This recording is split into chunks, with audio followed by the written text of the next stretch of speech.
Vaush debates a hedge fund manager, and the algorithm joins the debate.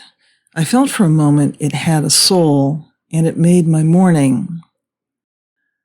2 short clips capture the moment, and I'll provide more comment on the other side. CEOs are the opposite of the exploiters. CEOs are the ones who make jobs possible. There are no jobs. There are no workers. There is no wealth to be distributed before CEOs, entrepreneurs, capitalists create that wealth.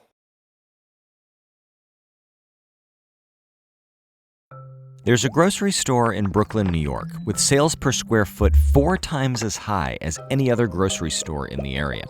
10,000 people work there, and it doesn't have a CEO.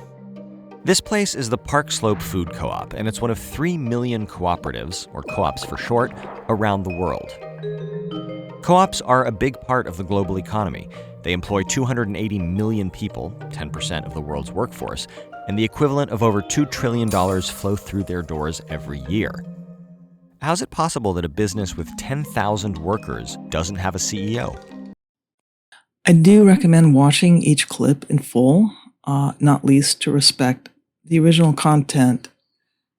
The remainder of this video samples further video quotes to contrast the idea of hero entrepreneurs and investors.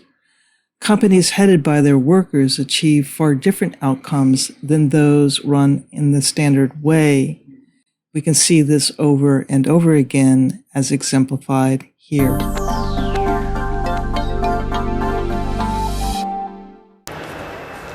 There's still a lot of work to do, but only 4 days a week.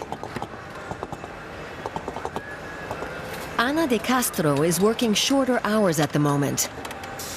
The economic crisis has hit the Fagor company hard. De Castro has been fitting electric motors in refrigerators for the past 12 years. She's responsible for this part of the production process now. As a member of the cooperative, she also owns part of the company. All of the workers are part owners. We make the money, it's ours. It affects us all. If this wasn't a cooperative, then the company would have downsized and people would have been fired.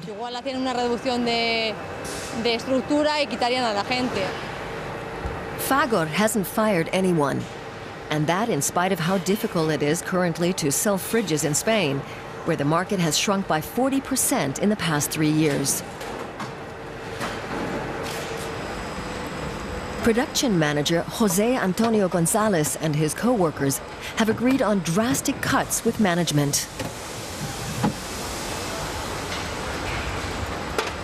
At the end of the day, we don't owe anybody anything. We workers are lucky to be part owners. We are the people who have to decide what to do and how much to cut our wages, how much we have to sacrifice. That's how we'll get by. The Mondragón cooperative is made up of 255 companies working in different fields. Most families in this small town of 20,000 people make their living from the cooperative. Unemployment is just over 9% in the region. The Spanish national average is double that. We can't deny that the crisis is affecting our business, but there are differences between us and other companies that will help us emerge from the crisis successly. On the whole, we're still growing. We've been able to maintain worker levels by making the necessary adjustments. Over the past 50 years, the Mondragón cooperative has learned how to master different crises.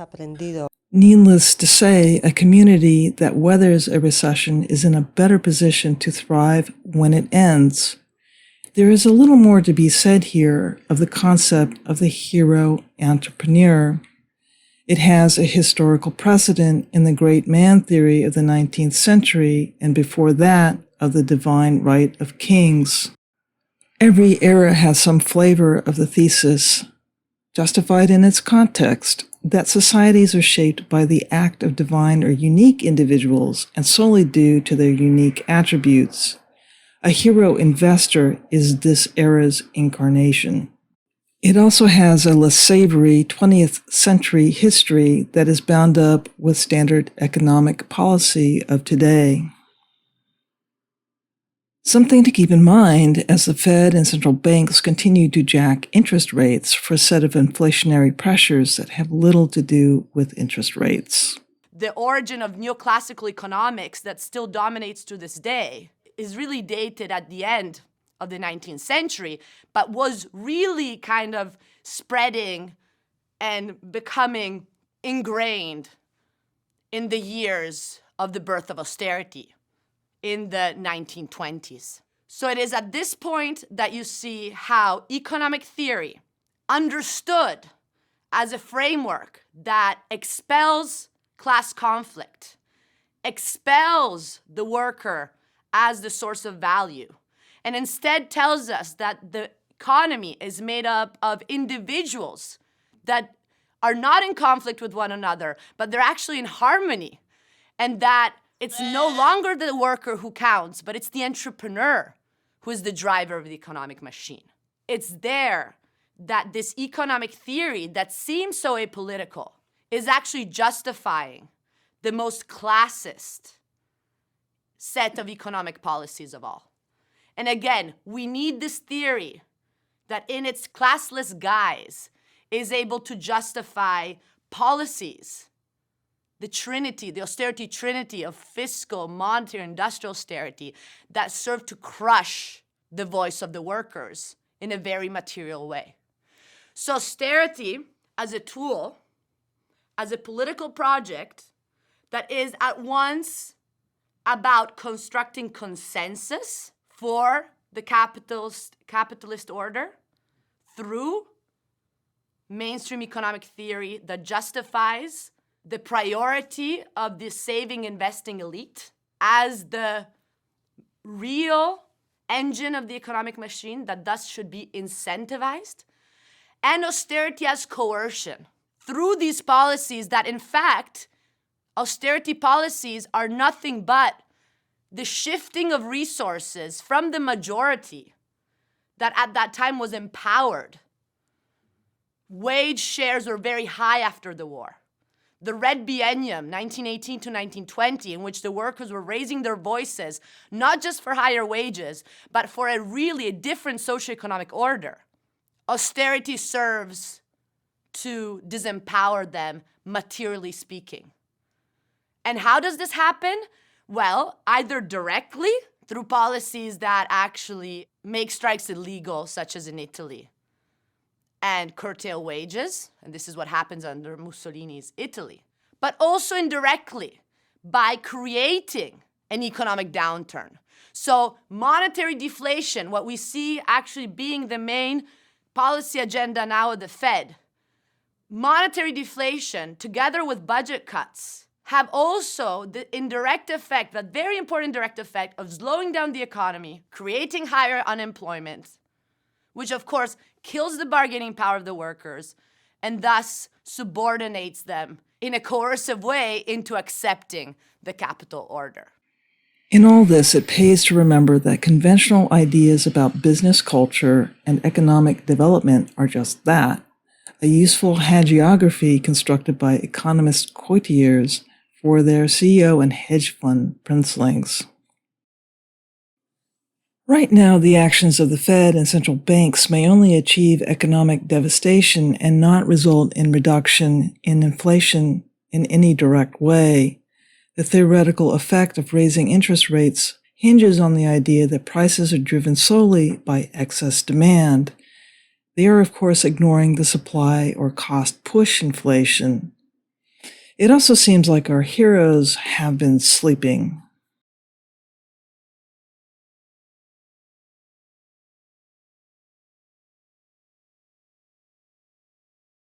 Before ending, I want to leave you with a snippet of the fabulous series Connections as a strong contrast to the standard concept of change, and most relevant here of a hero inventor.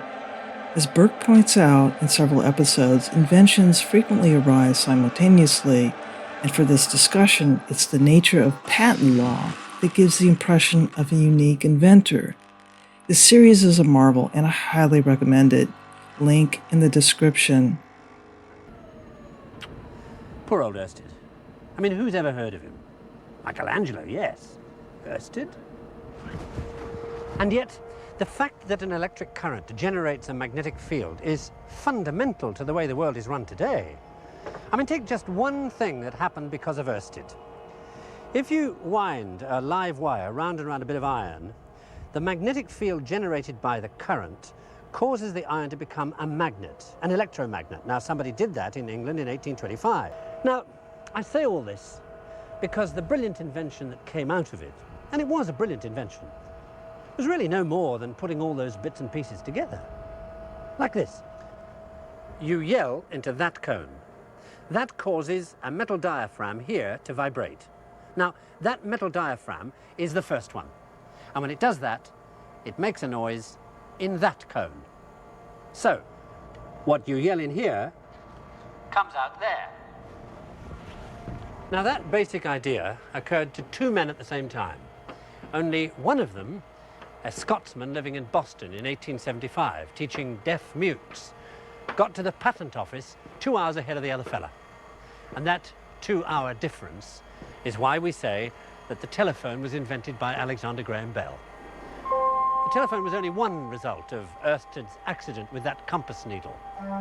Another is our ability to scan the universe with this giant antenna, suspended above a reflector that covers an entire valley 500 feet below. The takeaway of the series is that invention and knowledge arise from serendipity and sometimes mistaken efforts as much as deliberate effort in society. The concept of order is a fable we, or in this case, historians, hedge fund managers, economists, and business schools tell us.